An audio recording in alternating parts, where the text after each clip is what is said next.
मला त्यांचे लोक फोडायची गरज नाही।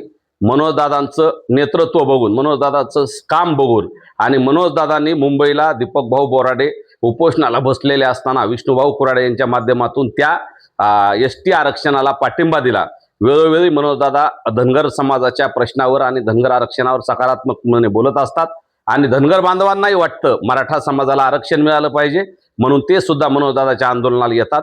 त्याच्यामुळे उत्स्फूर्तपणे हे लोक या आंदोलनात येत आहेत। आम्हाला कुणाला 30,000 20,000 द्यायची गरज सुद्धा नाही आणि या आंदोलनात कुणी कुणाला 1 रुपया सुद्धा देत नाही।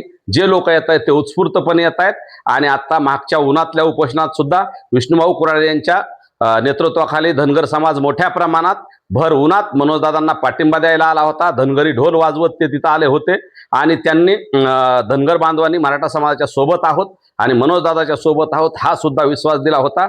आणि हे सगळं झाल्यामुळं हाकेंना थोडंसं जळफाट व्हायला लागलाय। त्यांच्या जवळचे लोक त्यांची जी चुकीची भूमिका आहे, धनगर समाजाच्या आरक्षणावर न लढता ओबीसी म्हणून मराठ्यांच्या विरोधात लढायचं, ही जी त्यांची भूमिका आहे त्या भूमिकेला विरोध म्हणून त्यांचे कार्यकर्ते उत्स्फूर्तपणे आमच्याकडे येत आहेत, मराठा समाजाला पाठिंबा देत आहेत, मनोजदादांना पाठिंबा देत आहेत, मनोजदादांच्या सोबत आहेत असं दाखवत आहेत। त्याच्यामुळं हाकेंना हे सगळं पोटसं उठलेलं आहे। सहकार्याने सांगितले तुम्हाला व्हिडिओ कॉलद्वारे त्यांनी संपर्क साधला, पण नेमकं ते काय सुचलं की फोटो घरातला होता? हा, विष्णुभाऊ कुराडे यांच्या माध्यमातून मला त्यांचा कॉल आलेला आहे, परंतु व्हिडिओ कॉल आलेला आहे, परंतु मी काही संकेत पाळणारा माणूस आहे त्याच्यामुळे त्यावर मी अधिक बोलणार नाही। परंतु मला विश्वास आहे एक ना एक दिवस लक्ष्मण हाके हे मनोजदादांना भेटायला येतील, मनोजदादांचा फोटो सुद्धा त्यांच्या घरात लावतील हे मात्र नक्की आहे आणि तशा प्रकारचं ते विष्णुभाऊने सांगितलेलंच आहे।